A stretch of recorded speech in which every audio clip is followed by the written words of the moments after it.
can recline, I'm going to recline. Well, let's just take the reclining function out of the seats on this short-haul flights. Oh, so you'd ban reclining on short haul? Yep, absolutely. James? Do you know who the real monsters are? People who put their foot up between the armrests from the seat behind you. I've never had that, I have to say. I've done a reasonable amount of travel and I've never had that happen, but I can imagine that would be horrible. I'm not a violent man, and yet that's way worse than reclining, isn't it? On a long-haul flight from London to Singapore, you get your foot out of my elbow, son, there's going to be an instant. What did you do? What did you do? I stood up and turned around and coughed until it was so passive-aggressive. My mother would have been proud. Actually, one experience I had around reclining was on a US flight where I wanted to recline, and as you may have read these stories, but the person behind me was preventing me reclining, and there was just nothing I could do. The person in front of me had reclined. I could not recline because they had their knees up against the seat, and there was just no way I had the strength to do it. And when I called the air hostess over, she was like, not my problem. Oh, gosh. Ali says, regarding celebrity encounters, I was opposite the Melbourne Town Hall in the 70s and Barry Humphries stood next to me. He wore a suit and a stockman's hat with corks hanging from it. Just a bit different. Blair says, Warren Zevon, as he was walking out the side entrance of a Sydney pub after a concert, I asked him, how is Waddy Wachtel, his sometime guitarist, and he just nodded at me. And Joy says, I met the New Zealand Arts and Crafts architect Chapman Taylor when I was a child with my own architect granddad, pre-1960. I was excited to meet this person who I had mistakenly thought was Charlie Chaplin, but when I saw Chapman Taylor, I told him with great indignation that he wasn't Charlie Chaplin, and he was generous enough to laugh at it. And Adele says, New Year's Eve with Engelbert Humperdinck in a little town in the Tyrol, Austria. Great dinner with mutual friends and a lovely man. He believes in ghosts. Seriously. Just finally, on the panel, Tourism Australia advertised for 2 people to join them as the stars of a fun photo and video shoot through Canberra. The trouble is, they weren't paying money anyway. For your 10 hours of fun, guess what you'd get? Lunch. James, what would you expect to be on the menu that would replace 10 hours of wages? I mean, we're going to be talking about a Gordon Ramsay 3-star Michelin cheeseburger. It's got to be. What kind of lunch gets you a 10-hour workday? What do you reckon? In Australia. What do you reckon, Claire? As a business practice, how do you view not paying people, even for something that's been framed as fun? I guess I do have a slightly different perspective. It can be the opportunity to provide experience, and as long as there's clear guidelines and it's voluntary and it's short term, I'm somewhat comfortable with the idea as long as people know what they're getting into. You're shaking your head, James. Oh, look, maybe that's the working class background, but if I do some work for you and you give me a burger or something, you better be halfway in the car leaving the site. So you're a big supporter of the intern culture, the free intern culture, Claire. Oh, absolutely, and I guess that's partly because one of the key programs that Massey has includes internships. There you go. Well, we'll talk about that another time. Claire Matthews from Massey University Business School and comedian Jason Okise, thank you very much for your time. Great to have you both on, and you all have a wonderful, wonderful weekend. Back Monday. See ya.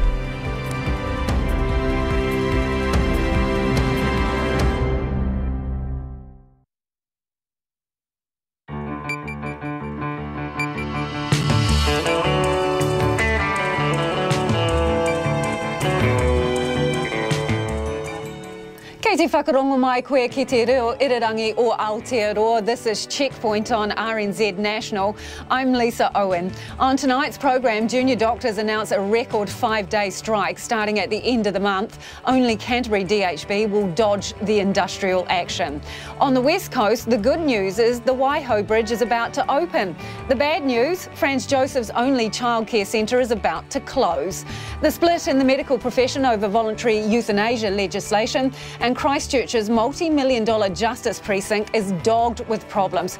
We've got the list. It's long. And the man who abused worshippers outside the Al Noor Mosque says he'd like to apologise in person. You can watch us on Facebook Live and Sky Channel 83. RNZ News at 5. Kia ora, ko Susana Leata with DNA. The man who hurled abuse at worshippers outside Christchurch's Al Noor Mosque could be sent to prison. The incident on Wednesday came just 3.5 weeks after 42 people were killed there.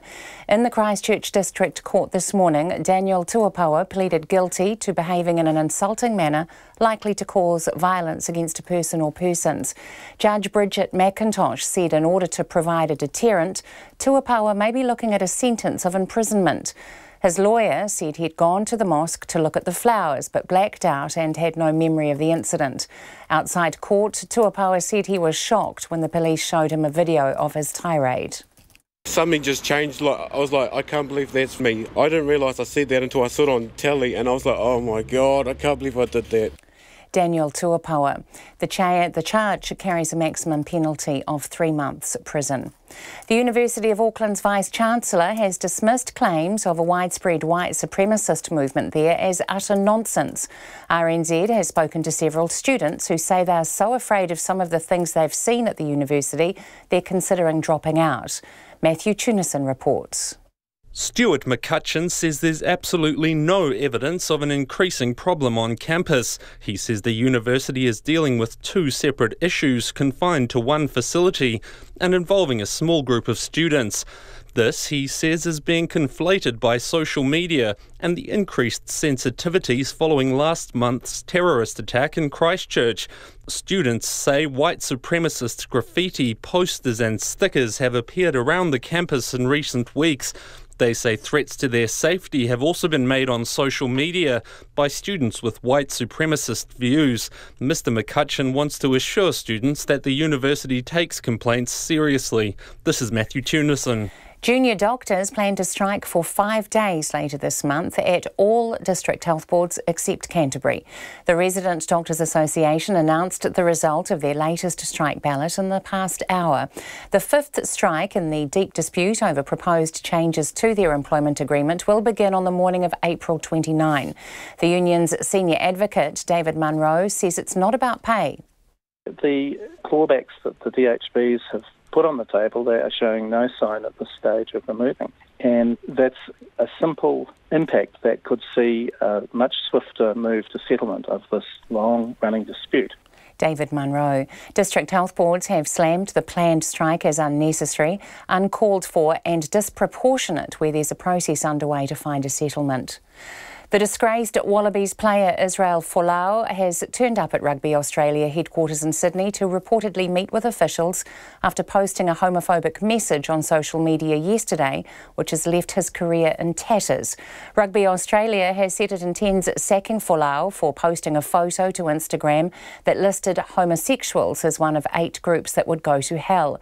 The Sydney Morning Herald is reporting Folau's meeting with officials lasted 10 minutes, but Rugby Australia hasn't said who Folau met with. The telecommunications company Spark has been fined $675,000 for errors it made in customer invoices. The mistake resulted in some customers being overcharged $6.5 million. Sarah Robson has more. Spark had pleaded guilty to 9 charges laid by the Commerce Commission under the Fair Trading Act. 8 of the charges related to problems with Spark's final bills.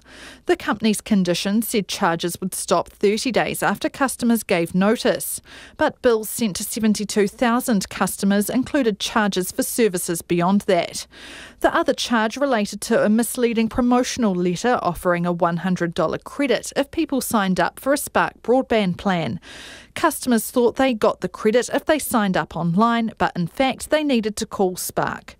Judge Russell Collins told Spark its errors were commercial offending, so he was imposing commercial penalties.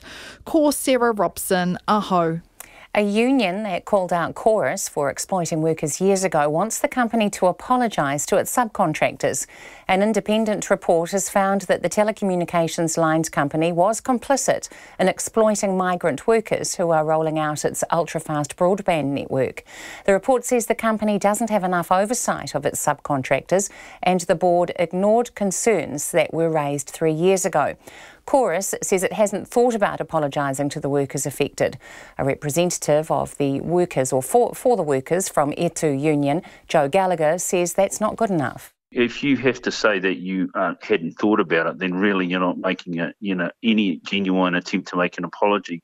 Clearly, it's been proven that they are wrong. Really, they should have done more and could have done it better. And so I think, they should have just said, we unreservedly apologise to those workers. Joe Gallagher says some of Chorus's subcontractors are still being exploited. It's 5:05. There's been no coach baiting ahead of tonight's Super Rugby derby between the Crusaders and Highlanders in Christchurch. The Southern rivals are squaring off for the first time this year after their original meeting was cancelled in the wake of the Christchurch massacres. Former All Blacks and Crusaders Aaron Major and Mark Hammett coach the Highlanders, while former All Black and Crusader Scott Robertson is at the helm of the Christchurch-based competition leaders. But Robertson says the build-up has been very respectful. Yeah, you don't want to sort of get any trash talk going on. It doesn't sort of work that way. And, we're all big men, but they've got enough players to turn it around and enough smarts as a coaching group to turn their season around. Crusaders coach Scott Robertson. Brooks Koepka, who has won 2 of the last 3 golf majors, holds a share of the first round Masters lead with Bryson DeChambeau, while 3 times champion Phil Mickelson is 1 shot off the pace. Koepka carded a 6-under par 66 to sit atop the leaderboard, as did DeChambeau. Mickelson, who at 48 is bidding to become the oldest Masters champion, stormed home with 5 birdies over the last 7 holes. The Wellington Phoenix can clinch their first A-League playoff berth in 4 years tonight. The Phoenix will be assured of a place in the top 6 if they beat the second-to-bottom Roar in Brisbane. That's the news. Tonight on Nights, Country Life checks out the nation's hemp harvest. Tim Finn is this week's Friday Night Live act. There's a mixtape from Karen Ratchman, the woman behind the music for many Quentin Tarantino soundtracks. And Anna Garden introduces us to the element aluminium, which, given it's handy for flying machines and it's the International Day of Human Spaceflight, segues into a sonic tonic dedicated to rockets. So blast off with me, Brian Crump, after the news at 7 on RNZ National. Now the short forecast from Met Service to midnight tomorrow. Northland to Waitomo, including Coromandel Peninsula. Showers, some heavy, clearing Waikato and Waitomo this afternoon and elsewhere tonight. However, the odd shower remains about Northland for tomorrow morning. Bay of Plenty, mostly fine, isolated showers today. Taranaki to Horowhenua, including the central high country, fine spells and isolated showers. Gisborne to Wairarapa, showers, some heavy with hail. Isolated thunderstorms about the coast at first tomorrow. Showers clearing from the south later tomorrow. For Kapiti and Wellington, mostly cloudy with a few showers clearing tomorrow afternoon. Marlborough, Nelson, Buller and Westland, fine apart from isolated showers about Buller, northwest Nelson and coastal Marlborough, clearing tonight. Canterbury, expect showers to become isolated today, then clearing tomorrow morning. Otago, Southland and Fiordland, isolated showers clearing this evening, then fine. However, rain developing about southern Fiordland and coastal Southland tomorrow evening. Chatham Islands, rain, thunderstorms with hail possible until tonight. Gale southerlies developing. It's 5:08. You're with RNZ National. Thanks, Susanna, and you're listening to Checkpoint. I'm Lisa Owen. Junior doctors are to down tools for their 5th and longest strike so far this year. The doctors in all DHBs, apart from Canterbury, have voted to strike for 5 days from Monday, 29th of April. Junior doctors have held 4 two-day strikes so far this year, and their collective employment agreement has expired as negotiations on a renewal have stalled. DHB spokesman Dr. Peter Bramley is on the line and joins us now. Unprecedented 5-day strike. What is your reaction to this move? Well, good evening, Lisa. Well, look, we're really disappointed as we think this strike action by the RDA is both unnecessary and uncalled for and is going to put significant pressure on acute care provision and certainly, unfortunately, is going to have significant disruption to planned care services. So for patients, can you spell out what does this mean? When will you start cancelling surgeries? In what areas? How many? Well, we've just learned today of the RDA's intention to strike for 5 days, and we'd certainly ask them to reconsider that. But our teams across the country will start planning for that 5-day period, bearing in mind if you add the weekends and the public holiday prior to that, it's a significant period of disruption. Our priority goes, firstly, to ensuring that we provide acute care safely for the people of New Zealand. And unfortunately, with the loss of the RMO workforce, that potentially will impact elective surgical procedures. So in English, well as outpatient care. Yeah, so just in plain terms for people to understand, elective surgeries, what do you mean by that? What types? Well, so if people have a planned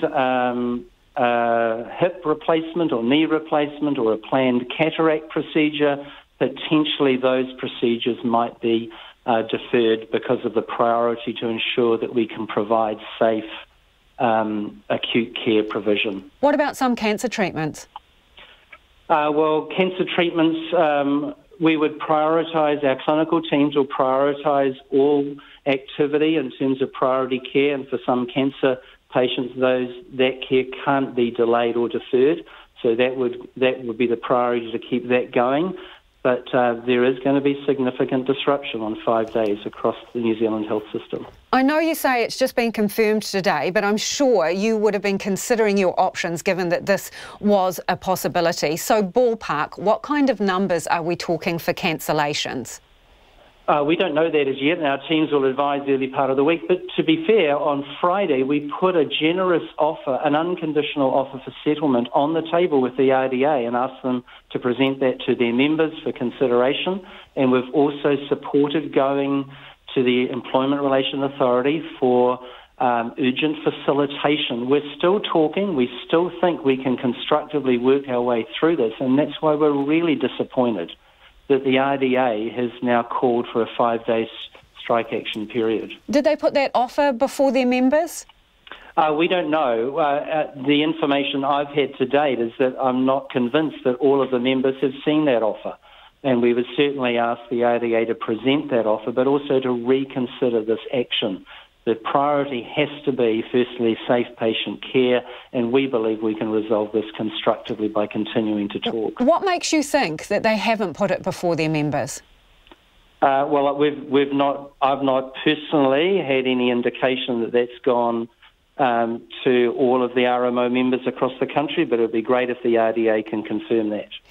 What pressure is the strike action going to put on senior doctors? Because there have been some issues raised around that, and previous strikes have been 2 days. This is 5. Yeah, well, it puts pressure on all of our clinical teams, our medical, our nursing and our allied health teams. It also puts pressure on our clerical admin teams.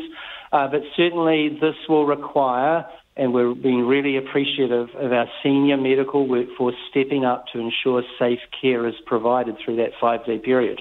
We're also hopeful, as in previous strike periods, that a significant number of RMOs will still turn up for work. In the last strike periods, 2/3 of registrars across New Zealand have turned up for work. And remembering there is another union which we have now settled with, which has over 700 members. Those folk will still turn up for work. How much does it cost you every day that they're on strike? Oh, it varies across the DHBs, and we've not totaled that up, but the cost is significant primarily to the issues of patient care, and that's our primary concern. But it's millions of dollars, is it not? Well, potentially it's a significant amount to ensure that we can provide safe care. So then, presumably you want to get it sorted as soon as possible, because the junior doctors have said to us that the sticking point is the veto power that they want over the rosters. So why don't you just give it to them? Well, no, actually, it's the RDA giving us, removing the power of the veto that the RDA holds. What we've argued all along is that what our teams need at a local level is to be able to design rosters that suit local service provision. And at the moment, the RDA adopts a one-size-fits-all and effectively applies a veto to anything that they don't like. When senior medical and RMO teams and service managers have decided what's best for a locality... So you are not prepared to shift on that? Well, we think it's really crucial to, and RMOs have been telling us that as well. That's in part why there's so many members with stones, is that flexibility at a local level is crucial to ensure that we get the right care provision, but also the right training provision for RMOs. Given that you both seem to have pretty entrenched positions, how confident are you that you can avert this strike? Well, it's up to the RDA to reconsider, and we are asking, and we are hopeful that we will do so, remembering that we actually have agreed to go to urgent facilitation, and we'd ask them at least to give the opportunity of urgent facilitation, providing the recommendations of a way forward for us. Do you have a date set for that? We should hear from the Employment Relations Authority in the next couple of days, but we're expecting that to be, because it's urgent, hopefully in a relatively short time. Thank you for joining us this evening. That is Dr. Peter Bramley, who is the DHB spokesperson. And after the 6 o'clock news, we'll be talking to David Munro from the Resident Doctors Association. Get in touch if you have any questions or thoughts about the strike. You can text us 2101, tweet us at Checkpoint RNZ, or do send us an email, checkpoint@rnz.co.nz. The Justice Minister says Christchurch's Justice Precinct will be the first and last of its kind following revelations of a long list of problems with the facility. The multi-million-dollar building houses the city's courts, police, fire, St John and civil defence. But now, almost 18 months into the building being operational, Checkpoint can reveal a list of defects and design flaws in the courthouse. Some of those issues are with the building itself and are in the process of being addressed. But the government says some problems can't be fixed. Our South Island reporter Logan Church reports. Christchurch's Justice Precinct opened to much fanfare in September 2017. The first of its kind, a one-stop shop for the city's justice and emergency services. It's a somewhat futuristic-looking building, with large expanses of glass windows and modern cladding soaring high into the air and dominating an entire city block. But beneath the shiny exterior, lawyers who work in the courthouse say there are serious problems. Grant Tyrrell is one of them, and is part of the Canterbury Westland Law Society. I spoke to him extensively about the issues with the precinct, one of those being its leaks. Perhaps the most obvious is above the security station on the Chewham Street entrance, which means that the scanning equipment can't be used when it's raining because it's being leaked upon. Rain inside the building? Yes, well, the rain was outside the building, but it appears to make its way into it and onto the security equipment. According to Crown rebuild agency Autocado, 2,000 people work in the precinct, which covers 42,000 square metres. The courthouse itself features 19 courtrooms, but leaks are just the start of the problems. Another is private interview rooms. Neither side, as I understand it, and certainly the lawyer's side, is soundproofed, and it's often been said, and only semi in jest, that the only confidentiality in those rooms is between the client and the lawyer, because it's more difficult to hear the client on the other side of the grill than it is the person next to you. The court wraps around a large atrium covered in slate tiles. It's quite an impressive sight, with courtrooms lining walkways which overlook the atrium. But Mr. Tyrrell says that causes a serious problem, especially on the third floor outside the family courts. There is a balustrade that is no doubt more than adequate in most situations. In the court environment, there's a genuine risk that someone will go over the edge or be helped over the edge. An important part of our democracy is also the separation of the courts and the police. But Mr. Tyrrell says having both the courts and the police in the same building can erode that perception of separation. It really leaves a very poor perception and gives the sense that it's a bit of a one-stop shop from police to courts, when obviously in a functioning democracy the courts are completely separate and must be completely separate from the police. The list of problems continues. The main list court, it is too small.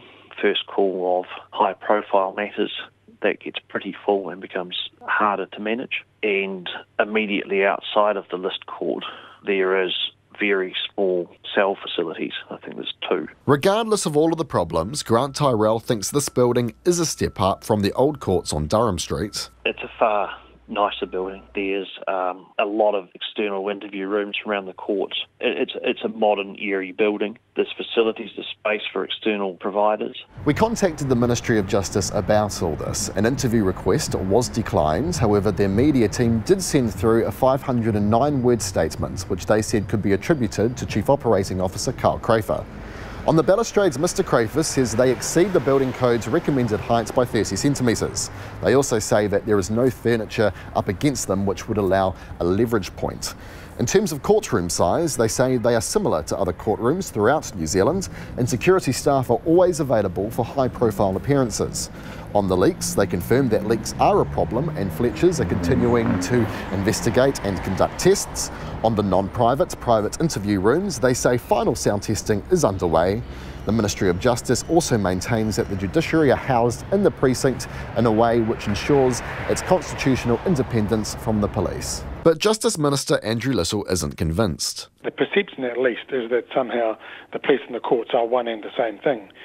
And I understand the background to the design of the building was that, in the recovery from the earthquake, both the court buildings and the police building were unusable. There had to be new premises for each of them.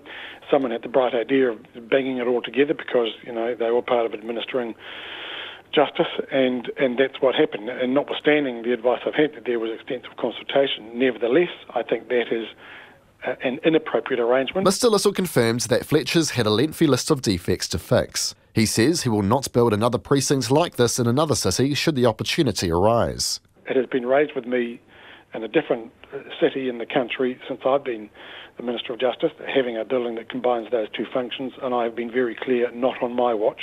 I will not sign off on premises that integrate the police and the courts again. National's Christchurch Central MP, Nicky Wagner, was the minister responsible for Greater Christchurch regeneration when this building was in its final stages of construction. She admitted in 2017 the project, which was besieged by delays, would cost Fletchers an extra $100 million. The original budget for the project was $300 million. But she defends the precinct and the courthouse, saying it is a success. Well, it is a very large and complex building, and hundreds, if not thousands, of people work in it every day, so there will be glitches. But overall, I have to say, I haven't heard complaints before today. Checkpoint approached both the police and Fletcher Building for comment on the story. The police came back with a statement saying the co-location of justice and emergency services has enhanced the agency's abilities to partner together. They say the police respects the constitutional independence of the courts and there is a distinct physical separation between the two functions within the precinct. Fletchers, however, has not responded. For Checkpoint, Logan Church. A man who admitted unleashing a hate-filled tirade at worshippers outside the Al Noor Mosque says he'd like to meet with them and apologise. The incident on Wednesday came just 3.5 weeks after more than 40 people were killed there in the Christchurch terror attacks. In the Christchurch District Court this morning, Daniel Tuapawa pleaded guilty to the disorderly behaviour charge. Conan Young was there. Tuapawa appeared in court via video link, entering a guilty plea through his lawyer. The admission coming after he was seen outside the Al Noor Mosque on Wednesday, yelling Islamophobic comments and dressed in a Donald Trump t-shirt. In court, the content of his verbal attack was laid bare, including statements that he was sick of Muslims and they needed to leave the country. His lawyer, Stephen Hembrow, said he had a history of drug and alcohol abuse and had been off the medication he takes for anxiety. He said he'd gone to the mosque to look at the flowers, but blacked out and had no memory of the incident. Outside court, Tuapawa said he was shocked when the police showed him a video of his tirade taken by an eyewitness. Something just changed. I was like, I can't believe that's f***ing me. I can't believe that was f***ing me. I didn't realise I said that until I saw it on telly, and I was like, oh my God, I can't believe I did that. He says he has nothing against Muslims. I'm so sorry about this. It's just because it's been on the news, and in my head it just gets too much, and you know what I mean? And I didn't realise I did it, okay? And I'm sorry. Through his lawyer, he asked to take part in a restorative justice process. He said he wanted to apologise to the Muslim community for his actions. I don't know what to say, but as soon as I see them, I'll know what to say from my heart. That I didn't mean no harm. The head of the Muslim Association of Canterbury, Shagaf Khan, says the abuse from Tuapawa left many worshippers who have only recently felt safe enough to start returning to the mosque feeling scared. But he believes they would also be open to hearing an apology from him. Tuapawa was granted bail while a pre-sentencing report was completed and ordered not to go within 500 metres of any mosque. The charge he faces carries a maximum penalty of 3 months' prison. Today, Judge Bridget McIntosh said it was important to provide a deterrent for others considering doing anything similar, and Tuapawa may be looking at a sentence of imprisonment. Kei o te tahi aho, mō te hōtaka o te ahi nei, ko Conan Young tēnei. It's almost 25 after 5 and you're with Checkpoint on RNZ National. We're keen for your feedback. You can text us on 2101, tweet us at Checkpoint RNZ or send us an email, checkpoint@rnz.co.nz. And WikiLeaks founder Julian Assange is facing extradition to the US and up to 5 years in jail after he was dragged from the Ecuadorian embassy in London, ending an extraordinary 7-year diplomatic stalemate. Assange took refuge in the embassy to avoid extradition to Sweden over a sexual assault case that has since been dropped. Ecuador withdrew his asylum protection after nearly 7 years, saying his discourteous and aggressive behaviour made it unsustainable. The UK will now decide whether to extradite Assange in response to allegations by the US Department of Justice that he conspired with former US intelligence analyst Chelsea Manning to download classified databases. The BBC's James Lansdale reports. Older, greyer perhaps, but still defiant, still protesting. They must resist. You can resist. The Ecuadorian authorities revoked his asylum and allowed in the police to arrest him for breaching bail. Inside, he had resisted the officers, shouting, "This is unlawful, I'm not leaving," before they handcuffed him and led him outside. What we've shown today is that no one is above the law. Julian Assange is no hero. He is hidden from the truth for years and years. And it is right that his future should be decided in the British judicial system. This afternoon, Assange was brought to Westminster Magistrates' Court. He gave a thumbs up to supporters outside, and inside he waved to the public gallery. But the judge called him a narcissist with a laughable defence and found him guilty of failing to surrender to the court in 2012. He was remanded in custody and will be sentenced at a later date. No extradition! He's also facing conspiracy charges in the United States relating to a massive leak of government secrets almost a decade ago. This sets a dangerous precedent for all media organisations and journalists in Europe and elsewhere around the world. This precedent means that any journalist can be extradited for prosecution in the United States for having published truthful information about the United States. The WikiLeaks website that Julian Assange founded has, over the years, published hundreds of thousands of secret military and diplomatic documents, many from the US, revelations that government officials argued put lives at risk. See all those people standing down there? Perhaps the most disturbing leak was this video of a US military helicopter firing at Iraqi civilians and journalists in a 2007 attack that left at least 10 dead. This pertains to publishing work 9 years ago. Publishing of documents, of videos of the killing of innocent civilians, exposure of war crimes. This is journalism. It's called conspiracy. It's conspiracy to commit journalism. In 2010, Assange was investigated by Swedish prosecutors about claims of sexual assault, allegations he denied and eventually avoided by seeking asylum in the Ecuadorian embassy. Can you hear me? From his diplomatic bolt hole, he continued to campaign and defend himself, but eventually he outstayed the welcome of his Ecuadorian hosts, in particular the new president, Lenin Moreno. We've taken asylum away from this brat and removed a stone from our shoe.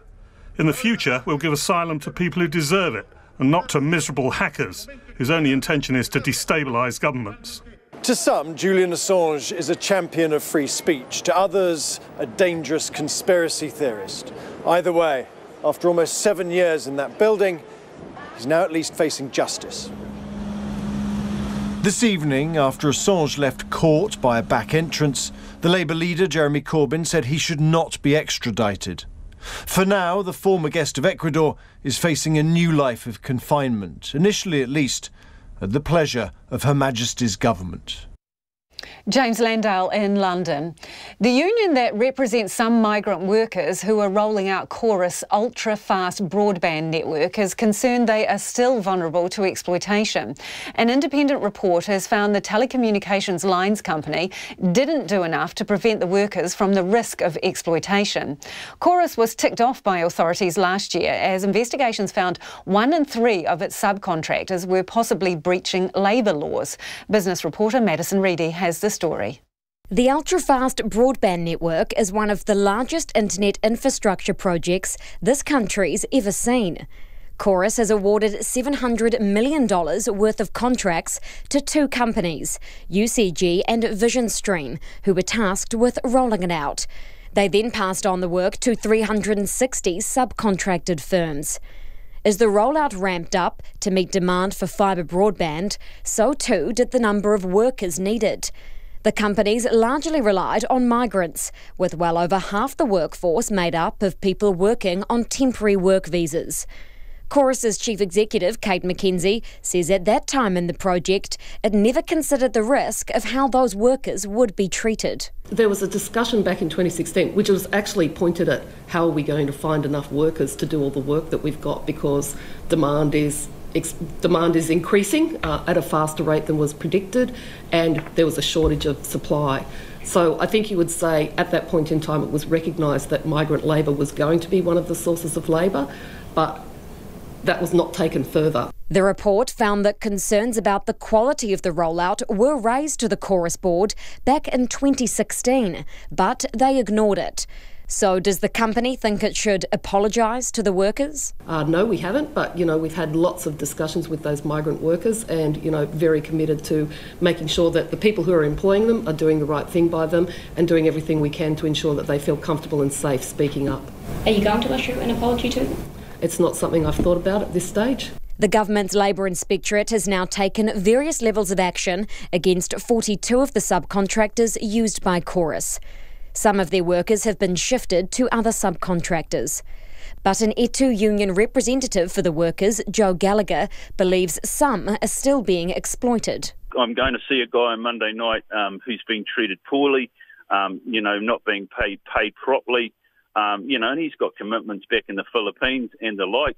And so, he's asked me to intervene, and I'm already supporting him and his previous employer, who's on the list of those employers who have been exploiting people. So this is his second time he's been treated badly in the last 2 years. Joe Gallagher says he's concerned the subcontractor Vision Stream will have its contract renewed as soon as next week. Chorus is currently looking at resizing its contractors and only having 2 main contractors, and my worry is that Vision Stream will be one of the 2 contractors that, following an announcement next week, will still be in New Zealand, and they've shown that they're incapable of running a network and maintaining decent employment standards in New Zealand. Chorus says it's yet to make any decisions on future contracts.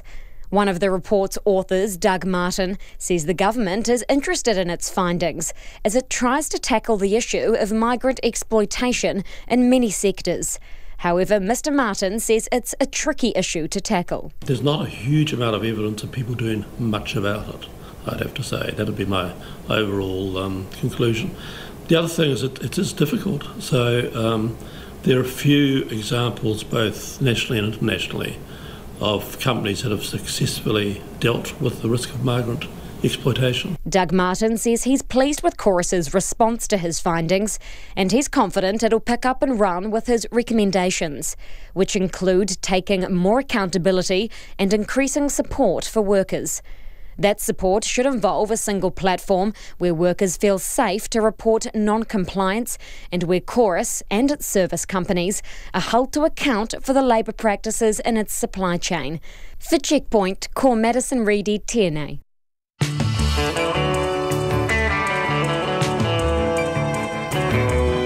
Coming up on Checkpoint on RNZ National, the door shuts on house sales. Disgraced Wallabies player Israel Folau turns up for a Please Explain at Rugby Australia headquarters, and medics weigh in on the new world that David Seymour's end-of-life choice bill would usher in.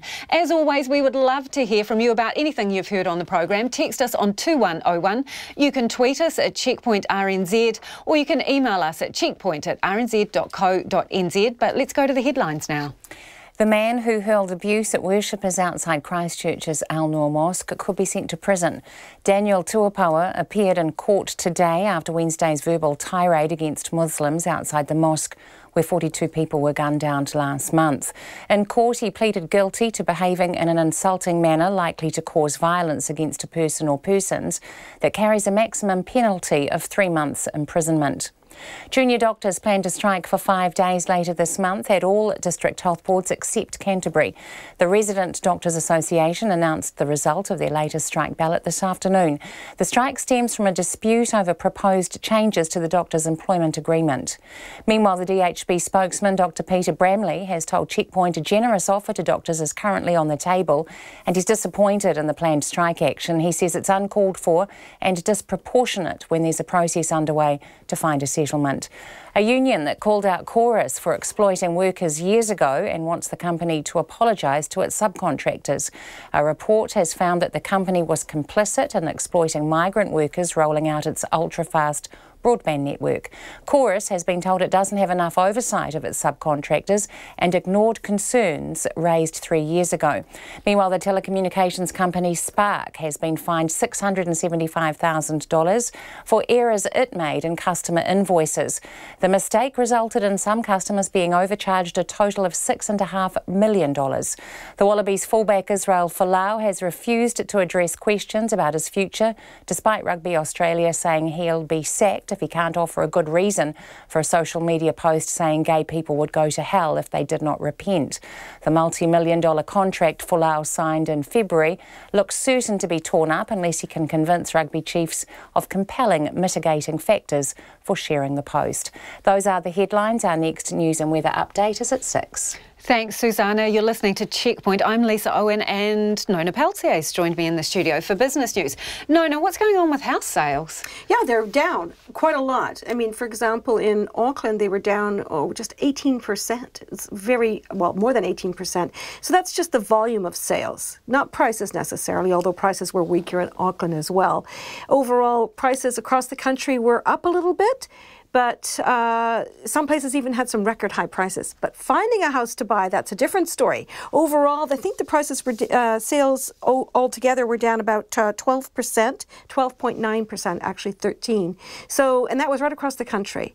But 18 is a big wodge, is it? It's huge. People are just not putting their houses up for sale. It's a couple of reasons, maybe. You know, one of them is that it's harder to get a mortgage now. It's harder to get a loan. So maybe if you were going to move up the property ladder, maybe that's given you some pause. Perhaps you can't borrow more money, who knows.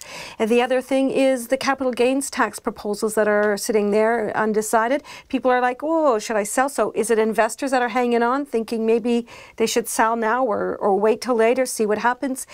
There was also some money laundering laws that came in that would have changed things. Foreign ownership is another one. So there are a lot of things happening. So people are sitting there with their homes and are saying, well, maybe I shouldn't sell.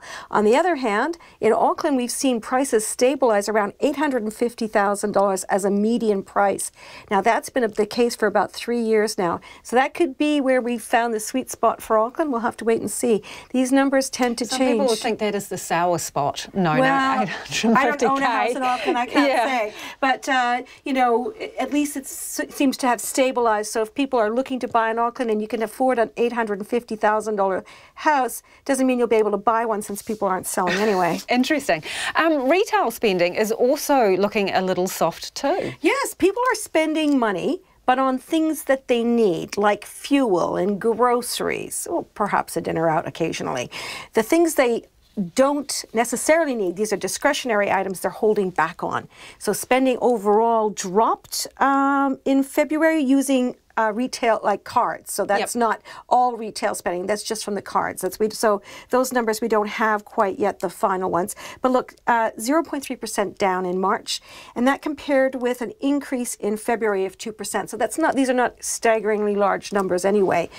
But this is going to be a little bit of a concern. Again, we've already seen that signaled by the Reserve Bank concern about what's going on with our economy. Certainly it does look like it is slowing. This is just another indication of that.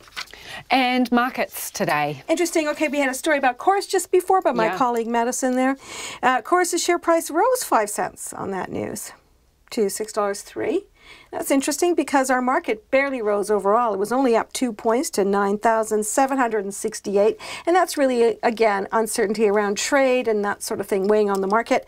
Our dollar is trading, again, very steady, 67.4 US cents, 94.4 Australian and 51.5 pence, where it's been pretty much all week. Hovering all week. Thanks, Nona. Hovering. Have a great weekend. That's Nona with our business news. And in news just to hand, State Highway 1 south of Kaikoura is closed near the Parititahi tunnel after a rock fall. The Transport Agency says there are reports of people injured and the road is blocked. A detour will add about 2 hours of travel time. Now, we'll keep you updated on this story as more information comes to hand.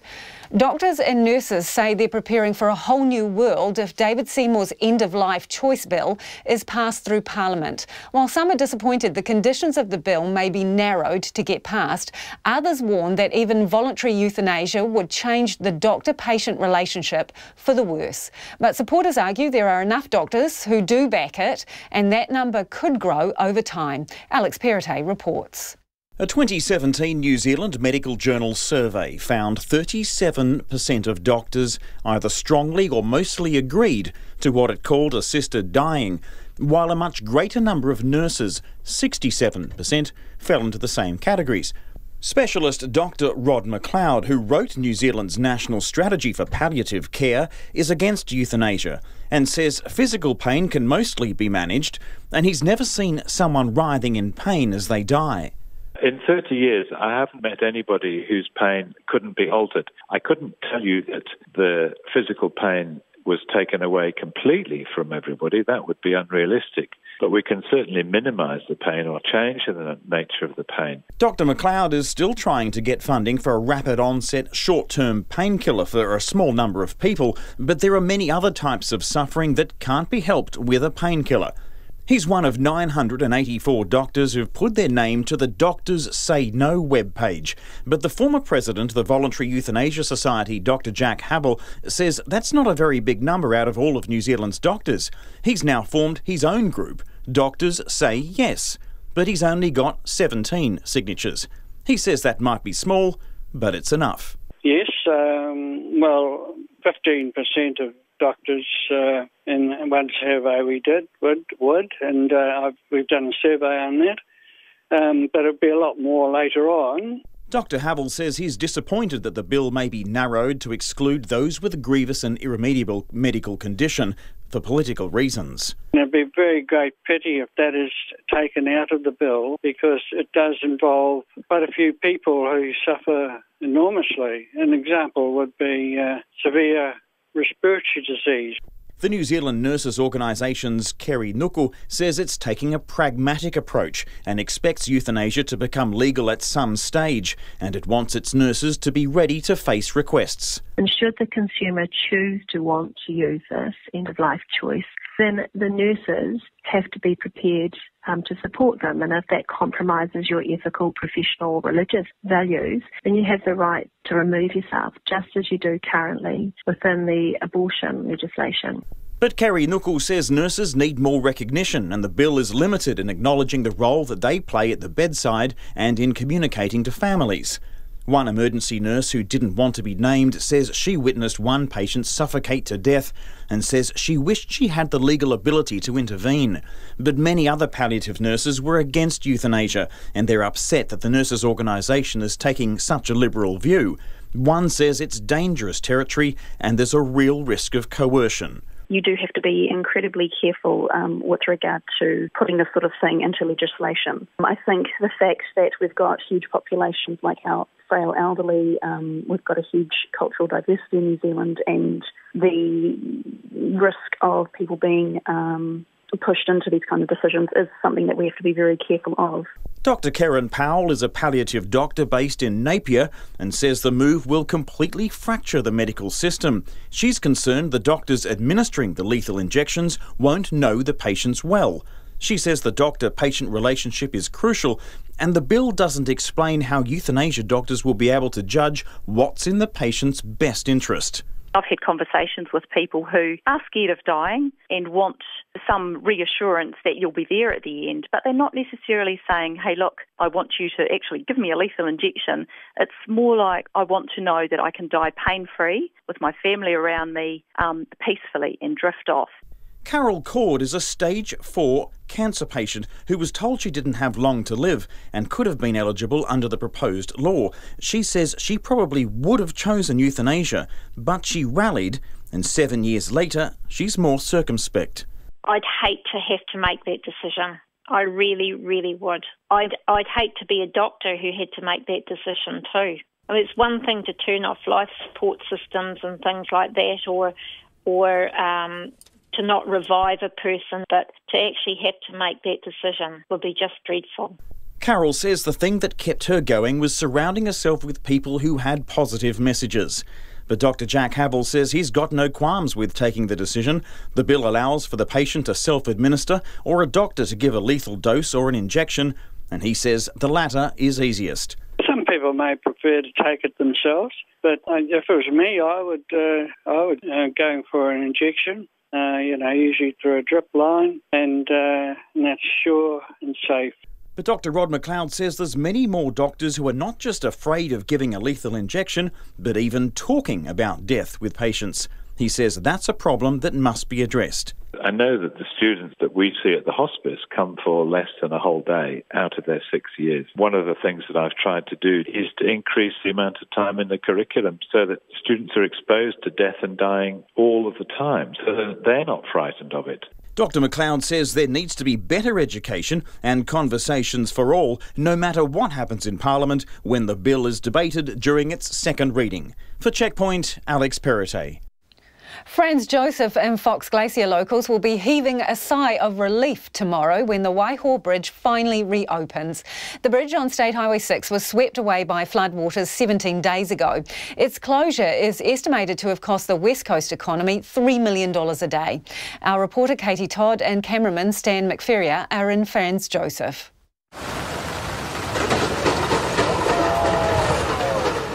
2.5 weeks after the Waiho Bridge on State Highway 6 was swept away, the usually busy streets of Franz Josef are mostly empty and tourist operators are feeling the pinch. Billy Whiteman owns Snakebite Brewery and Alpine Glacier Motel. Been quite a significant downturn in business in that, whereas the restaurant would normally be packed at this time of year, and that, we're probably seeing maybe, 20, 30 tables in that a night, if that, that's a good night. He and other business owners have had to lay off casual staff. Mr. Whiteman says that could be problematic when all the visitors return to town, but it was unavoidable. When did you sort of reach that point where you realised you'd have to downsize? I think most people had to react pretty fast. I think they knew as soon as the bridge went out that things were going to be a bit sticky in that for a wee bit. So I think most people sort of acted immediately. Down at the river, the bridge being reinstated is a Bailey Bridge, a type of flexible structure traditionally used in military operations for quick assembly. Transport Agency Contract Manager Moira Wynnum says it's the same design as the one that was swept away, but most suited to the volatile environment of the Waiho River. Up to 45 people have been working on it at a time. It's been a big challenge having everyone on site and coordinating everything to make sure that they're operating together safely, but they've pulled together amazingly well as a team of really diverse people and diverse organisations that have come together, so it's been great to see. South Island General Manager for Downer, Scott Ford, is among them, along with 16 engineers from the Defence Force. A lot of coordinating and logistics. Defence Forces worked in really well, and that was, I guess that was the plan from the start of why we looked for them to get involved. We've done a bit of work with them in the past on other projects, and they know what they're doing. They've got skilled labour that understands Bailey Bridges, and it's just helped speed the whole process up. It's Second Lieutenant Laura Bayfield's first time building a Bailey Bridge apart from in army training. But she says Franz Josef locals have gone out of their way to thank the army and show their support, and it's been a good opportunity to learn. It's basically a free training lesson. yeah, there's been a lot of learning, a lot of challenges along the way. Different methodology, working with Downer, so they use heavy machinery to lift all their equipment, whereas we're used to doing it by hand, so that's been a huge change in our methodology, but it's been really good. The bridge will reopen with a ceremony at 11 o'clock tomorrow morning before the first cars are allowed across at midday. Billy Whiteman says it will be a massive day for the small town. We're only a small community, but everybody's pulled together and you know, we've made the best of a really poor situation, and we just crack on with things, you know. I think that's the nicest part of this whole scenario, is it's really brought the community together. The community isn't out of the woods yet, with the access road to Franz Josef and Fox Glaciers yet to be cleared of floodwater and damage as well. But locals are hoping the bridge problems at least will be behind them. In Franz Josef for Checkpoint, Katie Todd. It's 11 minutes away from 6. I'm Lisa Owen and you're with Checkpoint on RNZ National. Do get in touch about anything you've heard on the program, whatever's on your mind. You can text us on 2101. You can tweet us at Checkpoint RNZ or email checkpoint@rnz.co.nz. The disgraced Wallabies player Israel Folau has turned up at Rugby Australia headquarters in Sydney to reportedly meet with officials this afternoon after posting a homophobic message on social media yesterday, which has left his career in tatters. We're still awaiting any public comment following that meeting, but Rugby Australia has said it intends to sack Folau for posting a photo to Instagram that listed homosexuals as one of 8 various groups that would go to hell. The ABC's Eleanor Whitehead reports. Rugby Australia and the New South Wales Rugby Union issued a joint statement. We have made it clear to Israel formally and repeatedly that any social media posts or commentary that is in any way disrespectful to people because of their sexuality will result in disciplinary action. Both organisations say his views do not represent those of Australian rugby. The fullback, who also plays for the New South Wales Waratahs, has repeatedly courted controversy over his religious views.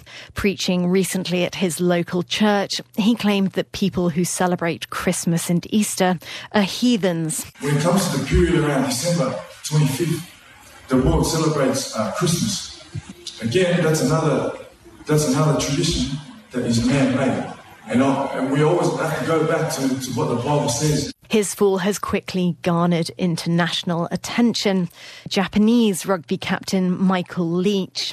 Israel Folau, I'm calling you out. I thought your first comment regarding gays going to hell was, outrageous.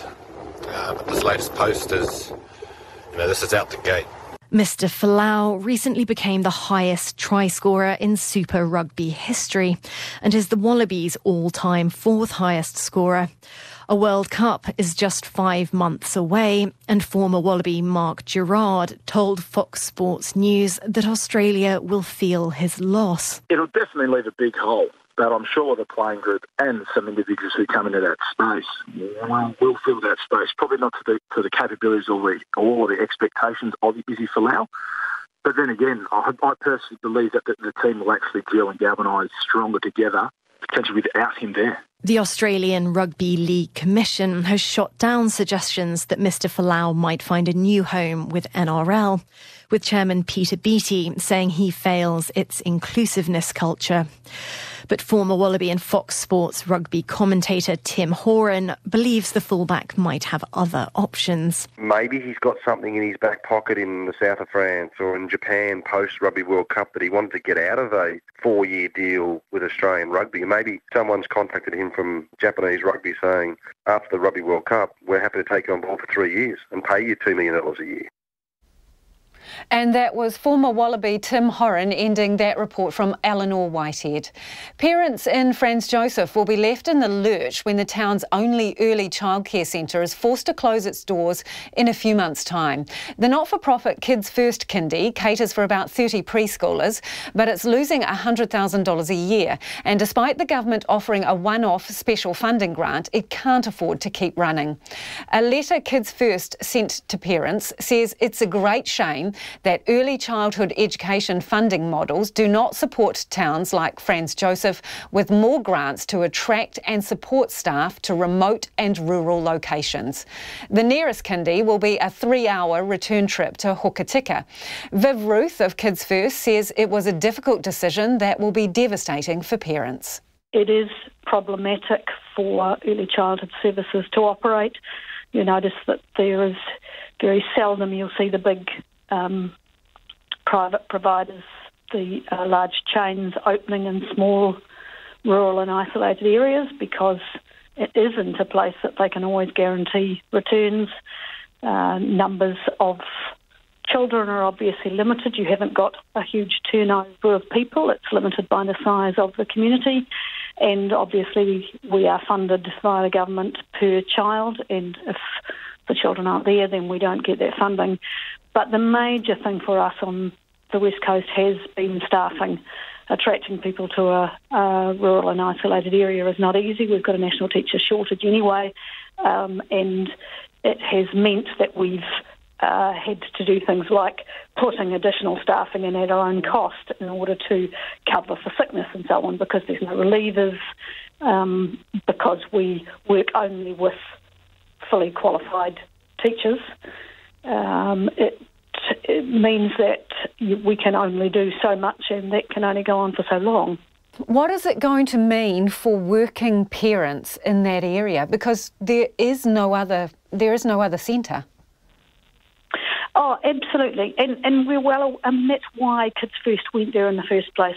We went there back in 2015 after quite some considerable conversations and negotiations with them, because we were well aware that they were not served by any service. And unlike what happens traditionally in rural and isolated areas, organisations like Play Centre will have operated, which has worked well historically, but of course that involves a lot of parent input, and it's not as useful when you're in a place that in actual fact the parents are trying to go to work. They can't be there spending time with their children during the day because they are out on their jobs. So a play centre wasn't a situation that was suitable for them, and they had previously had a playgroup which had operated there, but again that requires all the parents to be available to be there with their children, which many of them couldn't do. So we're certainly well aware that it is a major problem for those that are now left without any support during the day, and as happens in some other places, they will be shared caring with other parents and so on, which is what happens when there is no support, when there is no early childhood service available. Given the issues that you've outlined, was it inevitable that this centre was going to end up having to close? Well, we wouldn't have opened there nearly 4 years ago if we'd thought it was inevitable that it was going to close, obviously. We thought that we could make it work, and we certainly have given it all we could in order to make it work, and which is why we've spent so much time with the community recently and talking to local MPs and the Mayor and so on to try and see if there was anything we could do to change what was happening. But for us, Kids First are an entirely not-for-profit organisation.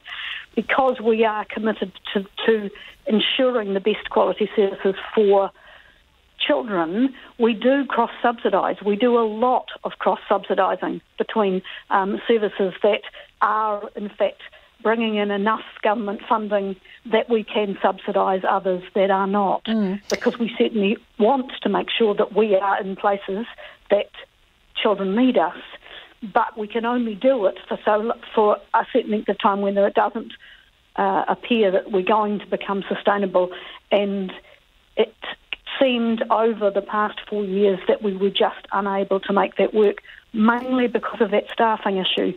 We have to pay for additional staffing because we can't get backup and relievers.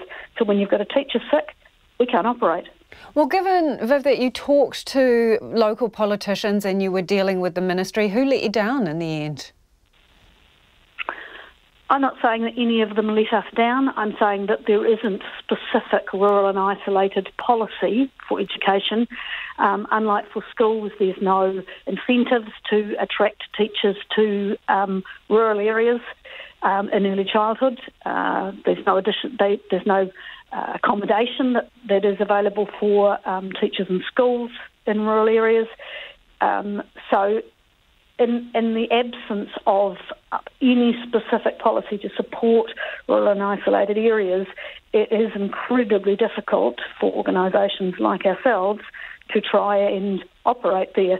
As I say, we gave it the best we could. We certainly did not think it was going to end like this. And time for some quick feedback on the doctor strike, which we have been talking about earlier in the show. Junior doctors striking for days at a time over their unhappiness at schedules is shameful, this person says. At what is the start of their career, they are well paid and privileged. The generation of entitlement, they should look at other professions, such as teachers, for a reality check. But on the other side of that argument, this from one texter: doctors are exhausted and DHBs waste money and expect doctors and nurses to work unsafe hours. And this one says it's no wonder so many doctors and nurses work overseas. More on that after the news. RNZ News at 6. Ngā mihi nui ko Susana Leao-Tawa tēnei. Thousands of hospital patients are likely to face delays for surgery and specialist appointments with a looming 5-day strike by the Resident Doctors Association. Junior doctors across the country, apart from Canterbury, have voted to strike for an unprecedented 5 days at the end of April. The DHB spokesman, Dr Peter Bramley, has told Checkpoint the union's action doesn't make sense when talks are still underway. We're really disappointed as we think this strike action by the RDA is both unnecessary and uncalled for and is going to put significant pressure on acute care provision and certainly, unfortunately, is going to have significant disruption to planned care services. Dr Bramley says DHB teams across the country have begun contingency planning, but he hopes junior doctors will reconsider. He says senior doctors, nursing staff and other hospital workers will be stepping up to ensure critical care can be safely provided. Rocks fell onto a car on State Highway 1 near Kaikoura this afternoon and the road is blocked. The incident occurred immediately south of the Parititahi tunnel about 4:20 this afternoon. The police say the car was damaged but the occupant escaped injured. The transport agency says the road is blocked and a detour will add about 2 hours travel time. The man who hurled abuse at worshippers outside Christchurch's Al Noor Mosque could be sent to prison. Daniel Tuapaua appeared in court today after Wednesday's verbal tirade against Muslims outside the mosque, where 42 people were gunned down 3.5 weeks ago.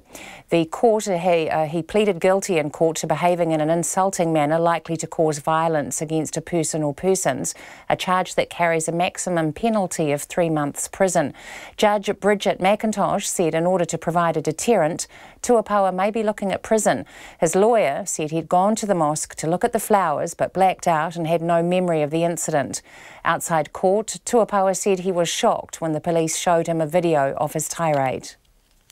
Auckland University's Māori Student Association says it wants to work alongside the university to address concerns of growing white supremacy on campus.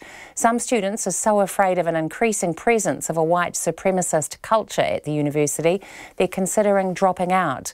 Marnie Dunlop reports. Students say the disturbing and distressing behaviour has been going on for years, but has ramped up since the Christchurch terror attacks, including threats and offensive graffiti on campus. Ngā Tauira Māori says there has been a growing concern within the student body about the increase in divisive rhetoric. It says it's seeking to work alongside the university to address the issue and develop greater measures around preventing hate speech on campus. Te Mana Akonga, the Māori Tertiary Students Association of Aotearoa, says it will work to awhi all tauira to ensure they feel safe and supported. Ko Māni Dunlop tēnei. The Wallabies fullback Israel Folau has refused to discuss his playing future despite Rugby Australia saying he could be sacked. It is demanding he offer a good reason for a social media post that said gay people would go to hell if they did not repent. Our sports editor Stephen Hewson reports. The Wallaby star escaped any sanction when he posted a similar comment last year. But Rugby Australia are taking a much stronger stance this time, having repeatedly warned him. The multi-million-dollar contract for Lau signed in February looks now certain to be torn up unless he can convince Rugby Australia and the New South Wales Waratahs that there are compelling mitigating factors for sharing the post. Media reports say he visited Rugby Australia headquarters today, and an Australian television news channel questioned him on the street, but he declined to comment. This is Stephen Hewson. The telecommunications company Spark has been fined $675,000 for misleading customers. Spark pleaded guilty in an Auckland court to 9 charges from the Commerce Commission, most of which related to problems with customers' final invoices. Although the firm's conditions said charges would stop 30 days after customers gave notice, 72,000 people were charged beyond that. Spark also misled customers with an offer of a $100 credit if they signed up for a broadband plan. Commerce Commissioner Anna Rawlings says businesses need to make sure they deliver what's expected. This is a case which really should provide an indication to all businesses that they need to take proactive steps to make sure that their systems are delivering what customers expect under the contracts and the promotional offers that are made to them. And they need to have systems in place to make sure that they follow up on complaints and respond quickly to them. Spark says it regrets the impact on customers and the vast majority have since been refunded. It's coming up to 6:05. The Crusaders coach Scott Robertson says they're giving the Highlanders the utmost respect ahead of tonight's Super Rugby Southern Derby in Christchurch.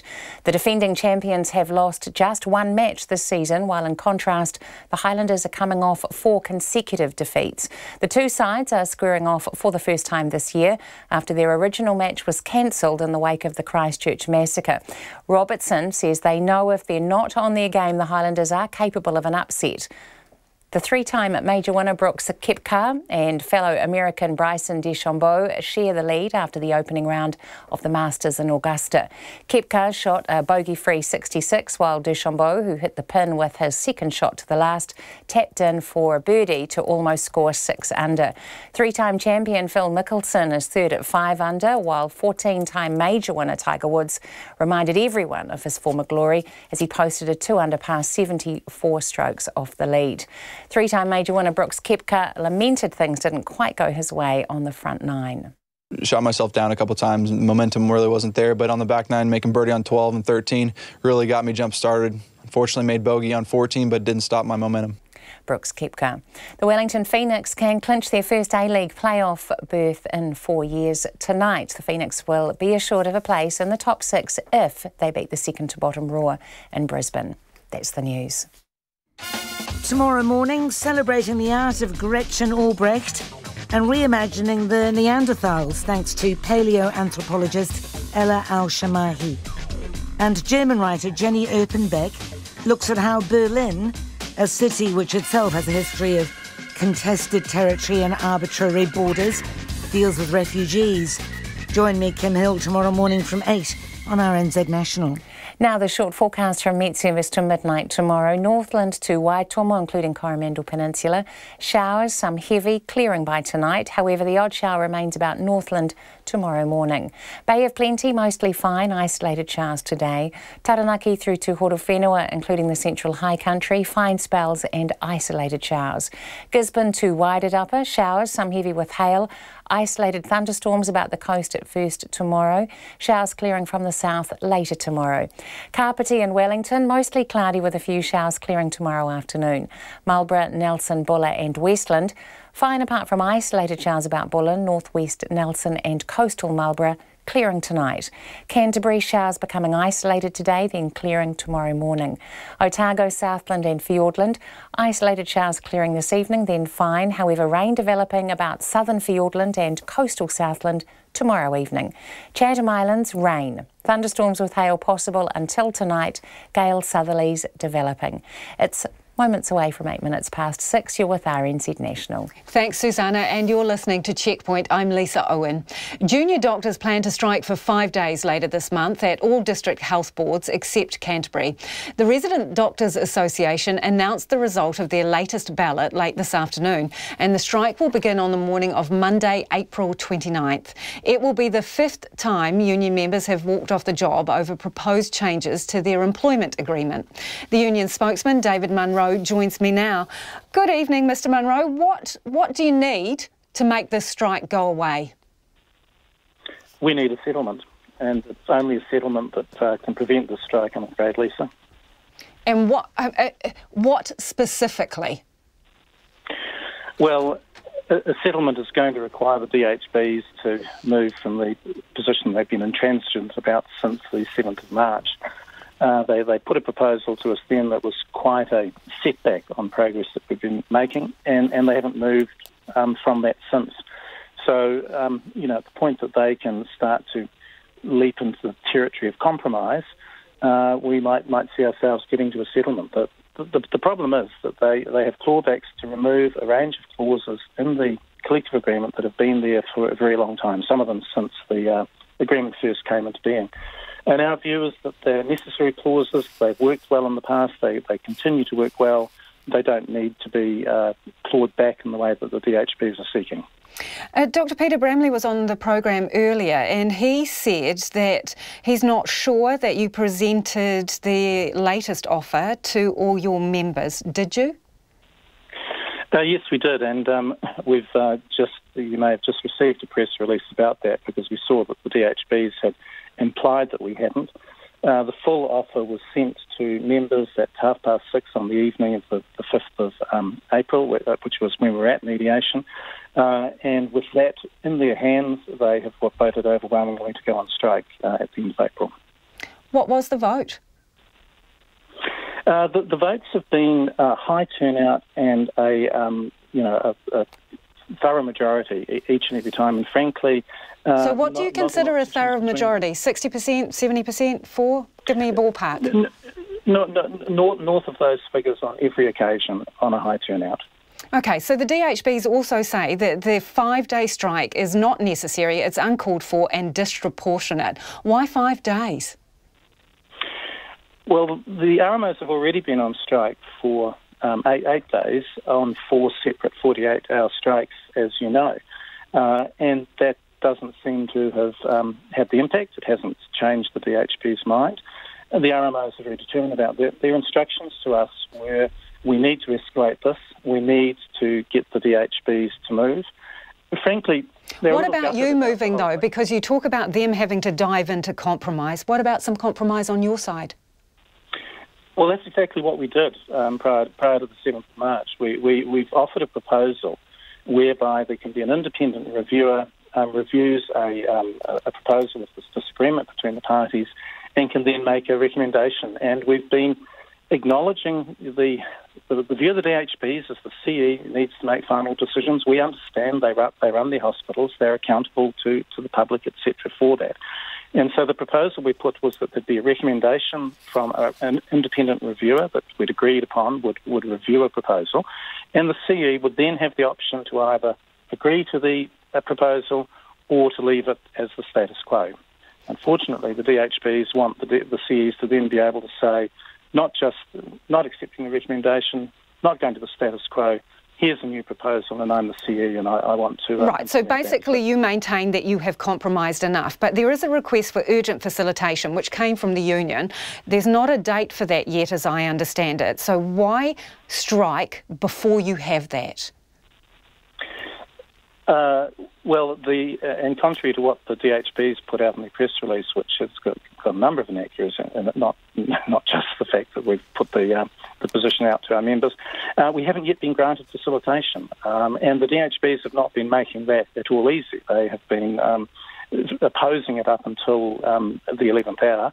The submissions are now all done. The authority will decide at some stage next week whether to grant facilitation or not. So at this stage, we don't know that we've got facilitation. But if you get granted facilitation, if you do go down that path, would you call off the strike and go to the facilitation first?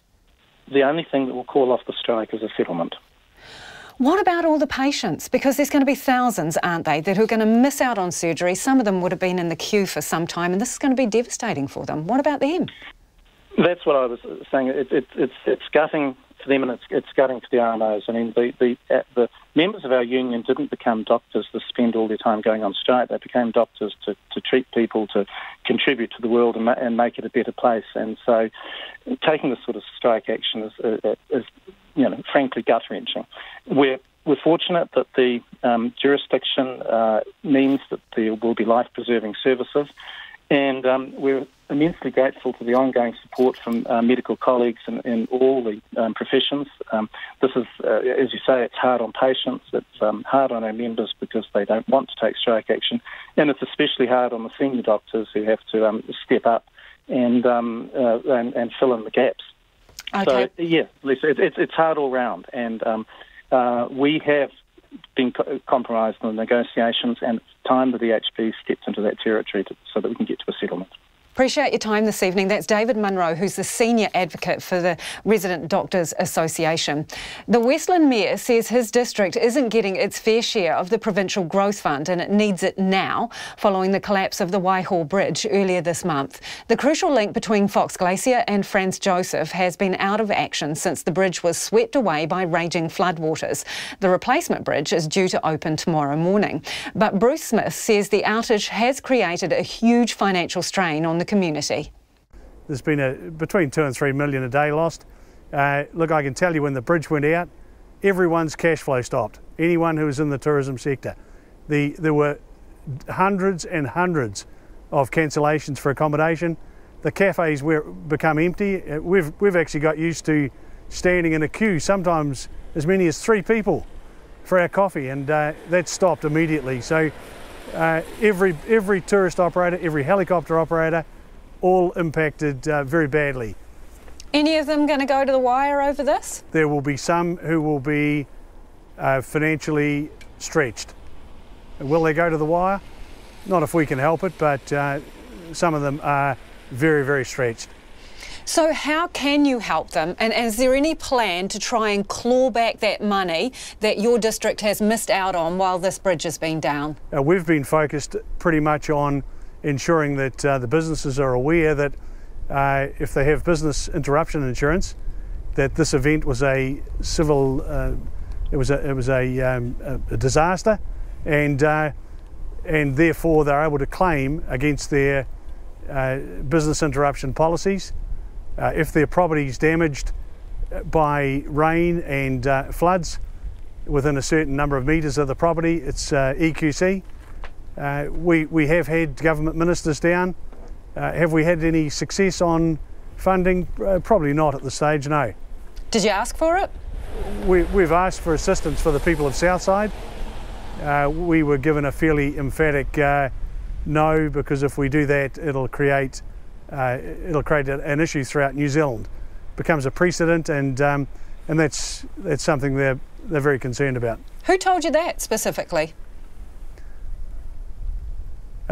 Minister O'Connor. Right, and what do you think of that? And of course, the other thing is that,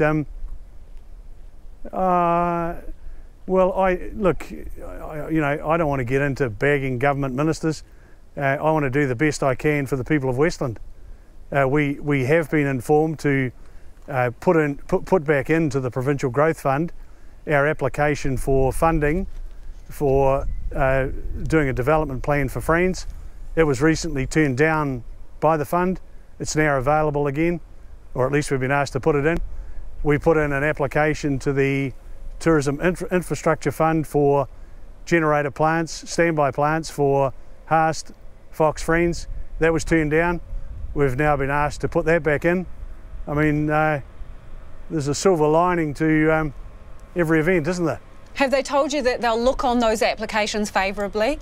I believe they will.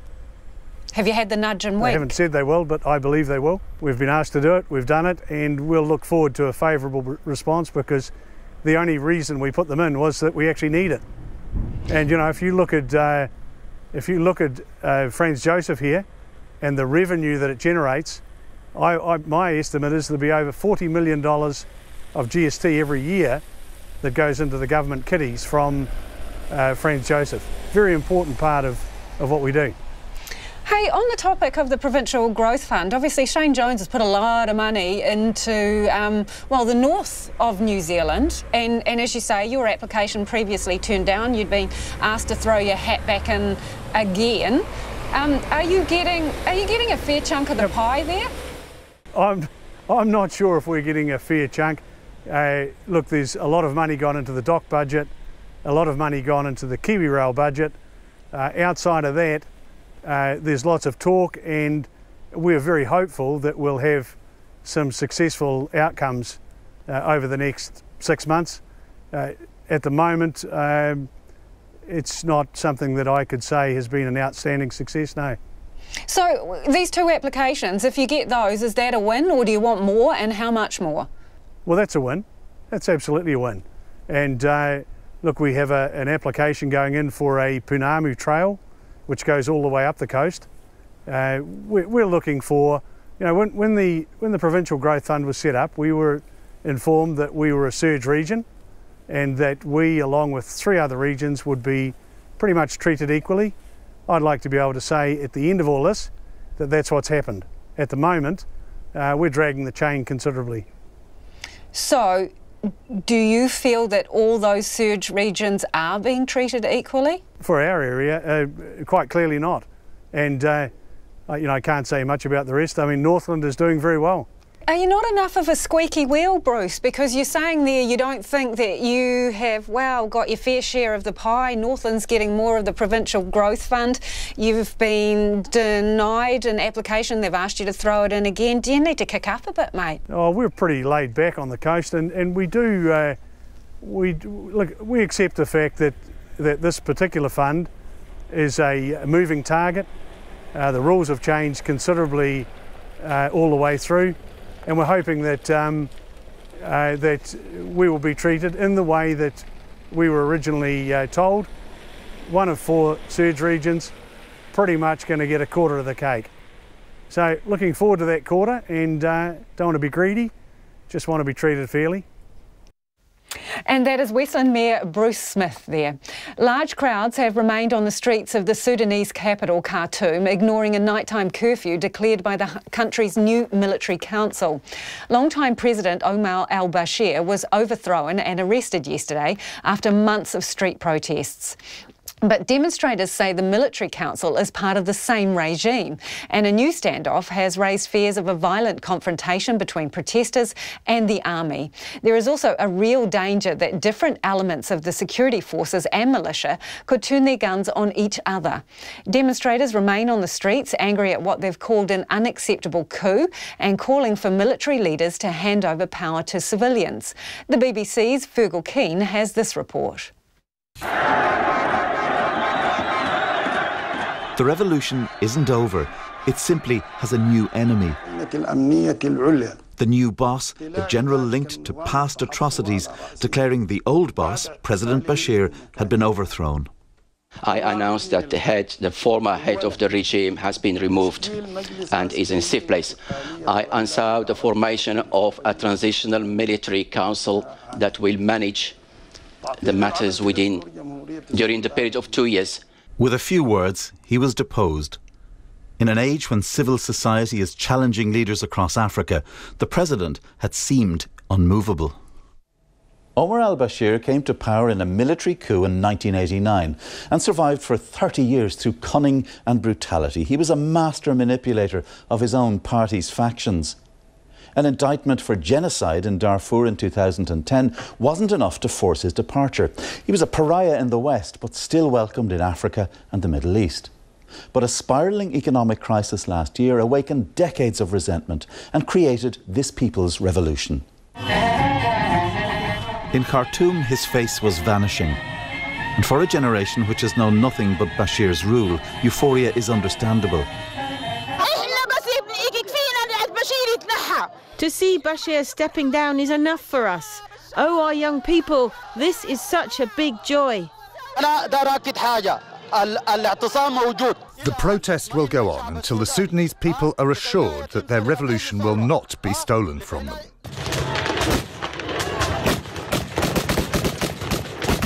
And what of these younger soldiers who sided with the demonstrators?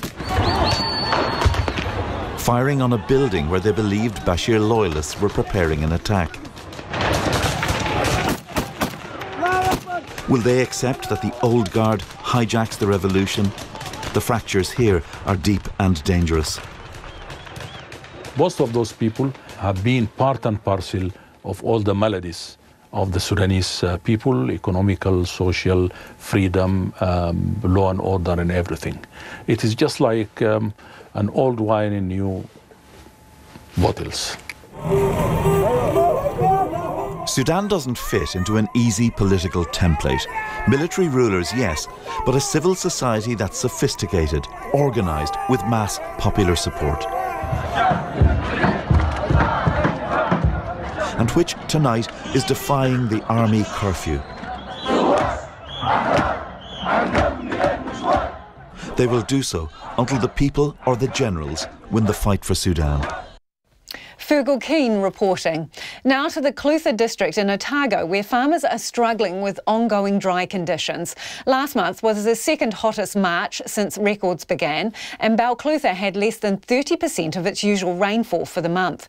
As our Otago Southland reporter Timothy Brown found out, there are areas of the district doing it even harder.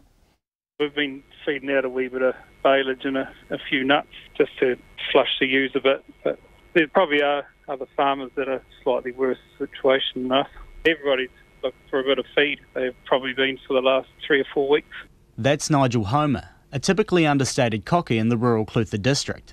While he downplays the difficulties of farming this season, he says it's among the driest he's seen in his almost 2 decades farming in Waitahuna, about 50 kilometres drive from Balclutha. It was getting pretty dry. We've only had like the odd day where we might get 4 mils or something, but that's few and far between. But yeah, it's just toying with the cusp of winter and short enough time to get any feed bank growing behind you. We have had seasons like it. You just never know when they're going to come. The real difficulty is many farmers are in the process of flushing their ewes for tupping, which for townies means getting weight on them before breeding. That means the current dry may have ramifications for next season. The dry conditions have even prompted local MP Hamish Walker to call on Minister of Agriculture Damien O'Connor to declare a drought. But Federated Farmers Otago President Simon Davies, who farms at Toko Mouth in the east of the district, says official declaration or not, parts of the district are in drought. While technically we may not be in a drought, in reality we are, in terms of the ground conditions, and certainly in very localised areas we are in a far worse predicament than we were last year when they did declare a drought, and that's mainly because it's so much later. Simon Davies says rainfall in recent days has alleviated the situation somewhat, but all eyes remain on the sky. We've had a bit of moisture in the last 3 days. It's not enough, but it's certainly a good start. From my personal experience, it's as bad as I've ever seen. The biggest concern is actually the time of the year. If we were to get 3 weeks of lovely warm weather with more moisture, a lot of us would be fine. But if it was to get cold now and stay cold, that's where people are really going to get into difficulties. Farmers are already starting to utilise feed which would normally be reserved for winter. Adding to their difficulties is how poorly winter crops have grown. We had a difficult time in the spring trying to get them in the ground, and then they were very, very slow germinating and getting going due to ground conditions. And then we've had a very dry period, and so they just don't have the volume. To give you an idea, my kale crop, typically at this time of year I'd be looking at 5 to 7 tonnes, and I think at the moment it's about 2. Clutha District Mayor Brian Cadogan is supporting Hamish Walker's call for a drought to be declared. I think it makes sense. This is a time that will challenge you the most of any time in the year, so it's a good idea to gather the resources, to gather the collective strength and see what can be done, because it's no use waiting until all the options have run out. In a written statement, the Minister of Agriculture, Damien O'Connor, said the government is aware of the situation in the district and has been actively monitoring it for some time. He says he's been told that support from local industry is meeting farmers' needs at this stage. In the Clutha district, for Checkpoint, Timothy Brown. It was a sad end to the first privately funded expedition to the moon. Israel was hoping its Beresheity spacecraft would make Israel the 4th country to successfully land on the moon following the US, Russia and China.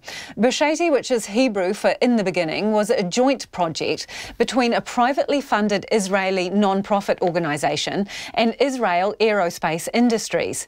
The aim of the mission was to take pictures and conduct experiments, but as the BBC's Yolande Nell reports, it didn't quite turn out that way. We seem to have a problem with our main engine. We are resetting the spacecraft to try to enable the engine. The landing of the Bereshit, or Genesis, spacecraft failed at the last minute. It suffered engine and communications problems during the final stage of its descent and apparently crashed onto the moon's surface. Ofer Doron of Israel Aerospace Industries made the announcement. We had a failure in the spacecraft. We unfortunately have not managed to land successfully. We are the 7th country to orbit the moon and the 4th to reach the moon's surface. And it's a tremendous achievement up to now. The Israeli Prime Minister Benjamin Netanyahu was watching at mission control and tried to sound upbeat. If at first you don't succeed, you try again.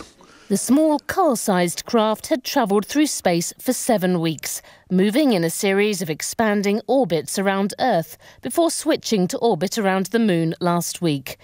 Unlike previous lunar missions funded by government space agencies, the Israeli project was sponsored by wealthy donors. It was hoped it could herald a new era in lunar research involving the private sector. Yolande Nell reporting from Israel there. And just a little bit of time for your feedback before you go. Bert has emailed in saying, "Hi Lisa, the West Coast Bridge story is getting far too much attention.